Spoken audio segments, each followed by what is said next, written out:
ஆனால் உங்களுக்கு கேட்க தெரியாது. உங்களுக்கு அது என்ன கேட்க வேண்டும் என்று தெரியாது. நீங்கள் ஒரு ஏதோ ஒரு பொருள் வாங்க போகிறீர்கள். அந்த பொருள் ஒரு 10,000 என்று வைத்துக் கொள்வோம். நீங்கள் ரொம்ப நாளா ஆசைப்படுகிறீர்கள், 10,000 வேண்டும் என்று ஜெபிக்கிறீர்கள். ஆண்டவரை கேட்கிறீர்கள், ஆண்டவரே எனக்கு ஒரு 10,000 கொடுங்க, நான் அந்த பொருளை வாங்க வேண்டும் என்று சொல்லி நீங்கள் என்ன செய்கிறீர்கள்? அந்த 10,000 என்பது உங்கள் மைண்டில் போயிருச்சு. திடீரென்று ஆண்டவர் 10,000 கொடுக்கிறார் என்று வைத்துக் கொள்வோம். நீங்கள் கடைக்கு போகிறீர்கள். அங்கே போனா அந்த பொருள் விலை ஏறிவிட்டது, 13,000 என்று சொல்லுகிறார்கள். இப்ப 3,000க்கு என்ன செய்வீர்கள்? அடுத்த 3,000க்கு வேற வழியே இல்லை, தேவனைத்தான் நோக்கி பார்ப்பீர்கள். இப்ப ஆண்டவர்கிட்ட சொல்லுவீங்க, ஆண்டவரே 10,000 இருக்கு, எனக்கு 3,000 இல்லைன்னு சொல்லுவீர்கள். அதற்கு பதிலாக ரொம்ப ஈஸியான ஒரு வேலை, ஆண்டவரே எனக்கு என்ன தேவையோ அதை நீங்கள் கொடுங்கள் என்று சொல்லுங்கள். அது எத்தனை 1000 ஆனாலும் தேவன் உங்களுக்கு தர போதுமானவராக இருக்கிறார். நீங்கள் நடுவில் இருக்கிற இந்த பணம், இந்த காரியங்கள் எல்லாம் அதை கேட்கறதுக்கு நீங்க ஆண்டவர்கிட்ட வர வேண்டியதே இல்லை. அதுக்கு சர்ச்சைக்கு வர வேண்டியது இல்லை. அதுக்கு உலகத்துல ஒழுங்கா வேலை செஞ்சீங்கன்னா உண்மை உள்ள மனுஷன் பரிபூர்ண ஆசீர்வாதங்களை பெறுவான். நீங்க சபைக்கு வருவது உலகம் கொடுக்க முடியாததை கேட்பதற்கு. உலகத்தால் தர முடியாததை சபை கொடுக்கும். சபைக்குள்ள இருக்கிற தேவன் கொடுப்பார். ஆண்டவர் உங்களுக்கு பரலோகத்தை கொடுப்பார், நித்திய ஜீவனை கொடுப்பார், பாவ மன்னிப்பு கொடுப்பார், உங்களுக்கு சந்தோஷம் சமாதானத்தை கொடுப்பார். இதை எதையும் உலகத்தால் தர முடியாது.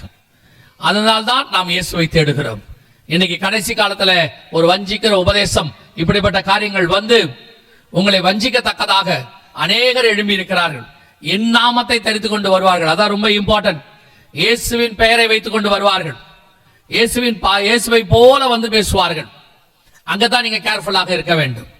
ஒன்று மட்டும் நீங்கள் மனதில் வைத்து, நான் அடுத்த காரியத்துக்குள்ள போகிறேன். ஒன்றை மட்டும் மனதில் வைத்துக் கொள்ளுங்கள். உங்களுக்கு இப்ப நாங்கள் பிரசங்கம் பண்ணுகிறோம். நாங்கள் இயேசுவின் நாமத்தில் வருகிறோம். எதற்காக வருகிறோம்? உங்களை இயேசுவின் பக்கம் திருப்புவதற்காக வருகிறோம். உங்களை பணத்தின் பக்கம் திருப்பவோ உலகத்தின் பக்கம் திருப்பவோ நாங்கள் வரவில்லை. நாங்கள் இயேசுவின் பக்கம் திருப்ப வருகிறோம். உங்களுக்கு இயேசுவின் பக்கம் திரும்ப வேண்டும் என்று சொன்ன போது அது கேட்பதற்கு கொஞ்சம் கடினமாக இருக்கிறது. பணத்தின் பக்கம் திருப்பும் போது உங்களுக்கு கேட்பதற்கு கொஞ்சம் சந்தோஷமாக இருக்கிறது. நீங்கள் அதனால் அப்படிப்பட்டவர்களை ஏற்றுக்கொள்கிறீர்கள். உலகத்தின் பக்கம் திருப்ப பின்னால் போகாதிருங்கள். இயேசுவின் பக்கம் திருப்ப பின்னால் போங்கள். சபை இயேசுவை தான் போதிக்க வேண்டும்.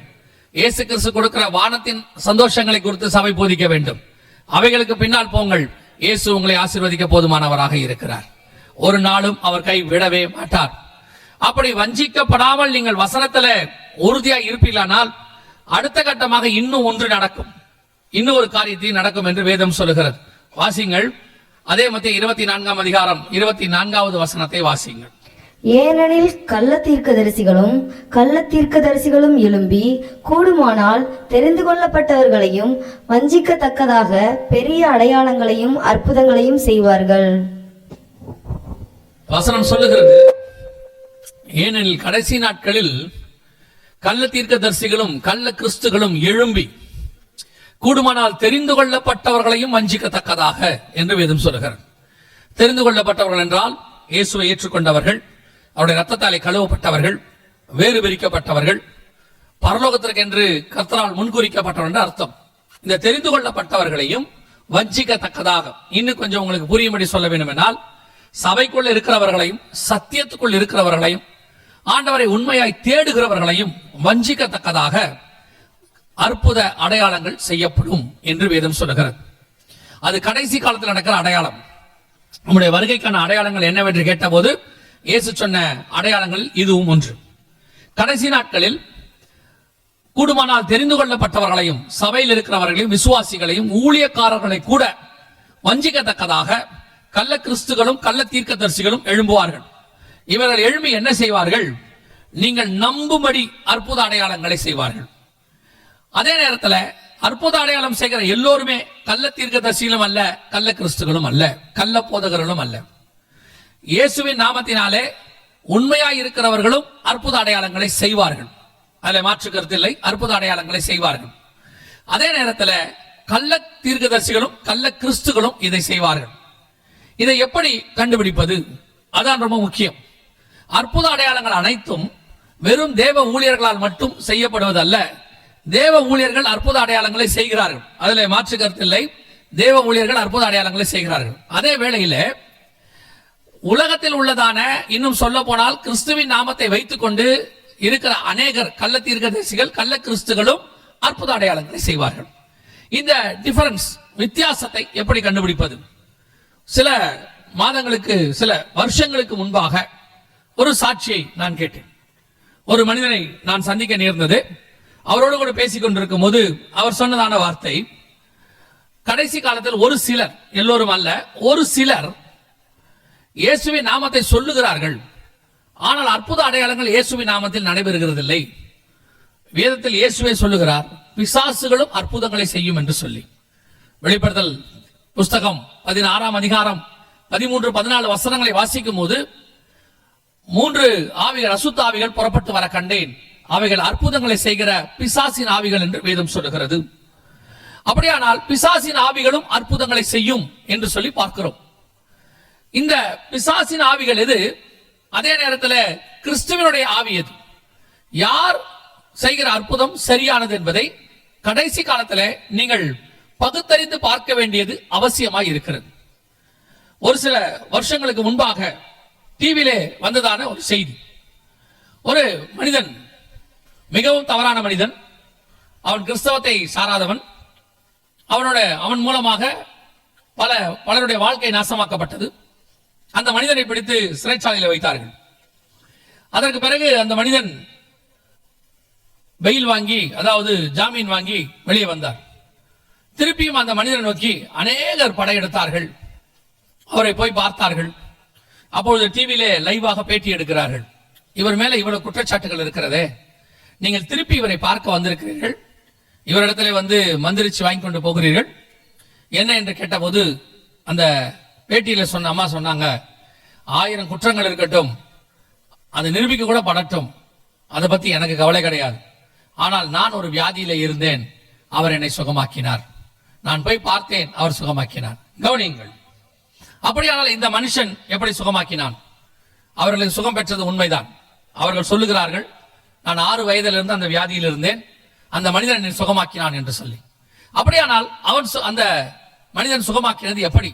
அவர்கள் சுகத்தை பெற்றுக் கொண்டது எப்படி? அப்படியானால் இயேசு கிறிஸ்துவும் அவருடைய நாமத்தினால் மட்டும் அற்புத அடையாளங்கள் செய்கிறதில்லை, பிசாசுகளும் அற்புதங்களை செய்யும். வேதம் அப்படித்தான் சொல்லுகிறது. அப்ப இந்த டிஃபரன்ஸ், வித்தியாசத்தை எப்படி நாம் கண்டுபிடிப்பது? கள்ள தீர்க்கதரிசிகளுக்கும் கள்ள கிறிஸ்துகளுக்கும் மற்ற உண்மையான ஊழியக்காரர்களுக்கும் வித்தியாசத்தை நான் எப்படி கண்டுபிடிப்பது என்று சொன்னால், எபேசு சபைக்கு எழுதும் போது வெளிப்படுத்தின விசேஷம் 2ஆம் அதிகாரத்தில் ஆண்டவர் சொல்லுகிறார், அப்போஸ்தலர் சொல்லியும் அப்போஸ்தலர்கள் அல்லாதவர்களை நீ சோதித்து கண்டறிந்ததை அப்படிங்கிறார். அதோட அர்த்தம் என்னன்னா, இந்த மாதிரி தப்பு பண்ற ஆட்களை, அந்த அப்போஸ்தலர் சொல்லியும் அப்போஸ்தலர் அல்லாதவர்களை நீ சோதித்து கண்டுபிடிச்ச, அது ரொம்ப முக்கியம் அப்படின்னு சொல்றாரு. இன்னைக்கு விசுவாசிகளுக்குள்ளே ஒரு பழக்கம் இருக்கிறது. வேதம் அப்படி சொல்லவில்லை, ஆனால் உங்களுக்குள்ளே அந்த பழக்கம் இருக்கிறது. என்னவென்று சொன்னால், வேதத்தை எடுத்துக்கொண்டு வந்தால், இயேசுவின் நாமத்தில் வந்தால், யார் வந்தாலும், அவர் எப்படி இருந்தாலும் நீங்கள் ஏற்றுக்கொள்கிறீர்கள். ஆனால் இயேசு சொல்லும் பொழுது மிக தெளிவாக சொல்லுகிறார், புறாக்களை போல கபடற்றவர்களாய் இருங்கள், அதே வேளையில சர்பத்தை போல வினாவுள்ளவர்களாயும் இருங்கள். இயேசு இரக்கமாய் இருக்க சொல்லியிருக்கிறார், ஏமாளியாய் இருக்க சொல்லவே இல்லை. நீங்கள் ஏமாற்றப்பட்டு விட்டு அல்லது ஏமாந்து விட்டு அந்த இயேசுவின் பேர்ல நீங்கள் பழி போடுவது சரியல்ல. அநேகரை நான் பார்க்கிறேன், நாங்க நம்பித்தான் செய்தோம் அப்படின்னு சொல்லுகிறார்கள். இந்த காரியத்தை நம்பிக்கையோடு செய்தோம், ஆனா இப்படி ஏமாத்துவாங்க நாங்க நினைக்கல அப்படிங்கிறாங்க. ஆராய்ந்து பார்க்க வேண்டியது உங்களுடைய வேலை. அது உங்களுக்கு கர்த்தர் கொடுத்த வேலை. அதாவது நான் சொல்லுகிறது விசுவாசிக்கு மட்டுமல்ல, உலகத்தில் இருக்கிற எல்லாருக்கும் கர்த்தர் அந்த சுயாதீனத்தை கொடுத்திருக்கிறார். எந்த ஒரு காரியத்தை செய்யும் போதும் ஆராய்ந்து பார்த்து, வேதம் சொல்லுகிறது, ஆராய்ந்து பார்த்து நலமானதை பிடித்துக் கொள்ளுங்கள். எது சரி எது தப்புன்னு பார்க்க சொல்லியிருக்கிறார் ஆண்டவர். பார்க்காம எல்லாத்தையும் கண்மூடித்தனமா ஏற்றுக்கொண்டு அப்புறம் ஏமாற்றப்பட்டு விட்டு அதுக்கப்புறம் கர்த்தரிடத்துல வந்து நான் நம்பிட்டேன், இப்படி ஏமாந்துட்டாங்க அப்படின்னா உங்க மேல் பரிதாபத்தான் பட முடியுமே ஒழிய வேறொன்றும் செய்ய முடியாது. அப்படியானால் இப்படிப்பட்ட ஆட்கள் வரும்போது அதை சோதித்து கண்டறிய வேண்டியது உங்களுடைய வேலை. அது கர்த்தர் உங்களுக்கு கொடுத்திருக்கிறார். இயேசுவை காட்டி கொடுக்கும்படி யூதாஸ் வருகிறான். அவன் வந்து மத்தியில் அமர்ந்திருக்கிறான். யூதாஸுக்கு நினைப்பு, நாம் காட்டி கொடுக்க போகிறோம், இங்க யாருக்கும் தெரியாது என்று சொல்லி. ஆனால் இயேசு சொல்லுகிறார், உங்களில் ஒருவன் என்னை காட்டி கொடுப்பான். இயேசுக்கு தெரிகிறது, அவரை ஏமாற்றி அவன் பிடிக்கவில்லை. வேதம் சொல்லுகிறது, அவர் தன்னை ஒப்பு கொடுத்தார் என்று சொல்லி. அவருக்கு தெரியும் அப்படித்தான் நடக்கும். இப்படி ஒருத்தர் நம்ம மத்தியில உட்கார்ந்து இருக்கிறார் என்பது அவருக்கு தெரியும். அது இயேசு கிறிஸ்து மட்டுமல்ல, இயேசுவை பின்பற்றுகிற எல்லா ஊழியர்களுக்கும் விசுவாசிக்கும் அது உண்டு. ஒரு மனிதனை பார்க்கிறார் பவுல், உற்று பார்க்கிறார். அவனை பார்த்தவுடன் சொல்லுகிறார், இவன் கேட்டின் மகன் என்று சொல்லுகிறார். இயேசு ஒரு மனிதனை பார்க்கிறார், பார்த்தவுடன் சொல்லுகிறார், இவர் கபடமற்ற உத்தம இஸ்ரவேலன் என்று சொல்லுகிறார். அப்படியானால் நாகமான இடத்துல போய் கேயாசி பணத்தை வாங்கிவிட்டு திரும்பி வருகிறார். அதை கொண்டு போய் தன் வீட்டிலே மறைத்து வைத்து விட்டு வந்து விட்டார். ஆனால் வந்தவுடன் எலிசா கேட்கிறார், எங்கிருந்து வருகிறாய்? நீ அங்கே போய் அந்த மனிதன் இறங்கும் போது இருதயம் உன்னோடு கூட வரவில்லையா?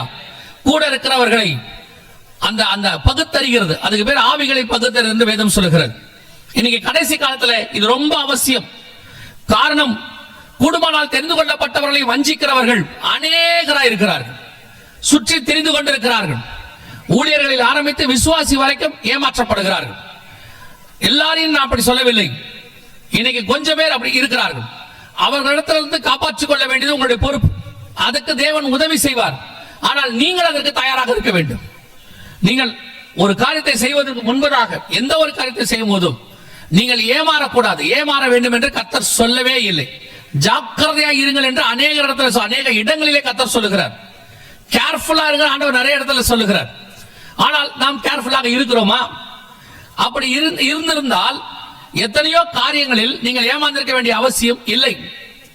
எப்படி கண்டுபிடிப்பது, அதான் ரொம்ப முக்கியம். இப்பொழுது அநேகர் யோவான்ஸ்நானத்தில் ஞானஸ்நானம் பெறும்படி வருகிறார்கள்.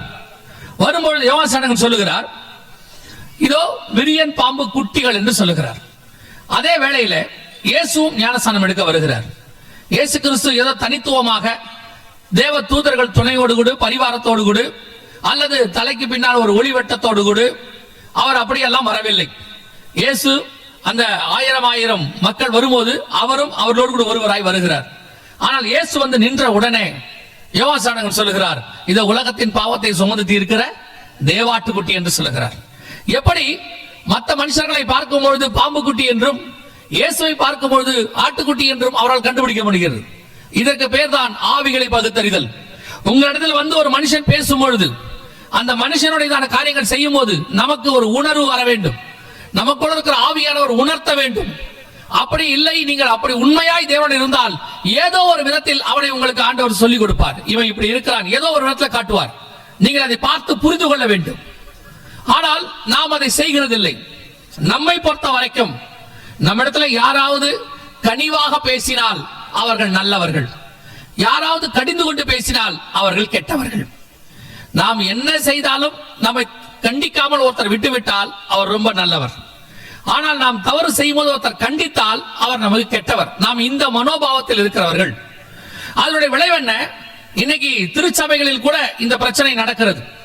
கடிந்து கொண்டு உபதேசம் சொல்லுகிற, சத்தியத்தை பேசுகிற எத்தனையோ சபைகளிலே கூட்டங்கள் போகிறதில்லை, விசுவாசிகள் போகிறதில்லை. அப்படி சத்தியம் பேசுற ஊழியக்காரத்தில் தங்கி இருக்கிறதில்லை. வேதம் சொல்லுகிறது, என்னுடைய போதகருடைய கரம் என்னை குட்டட்டும் என்று சொல்லி.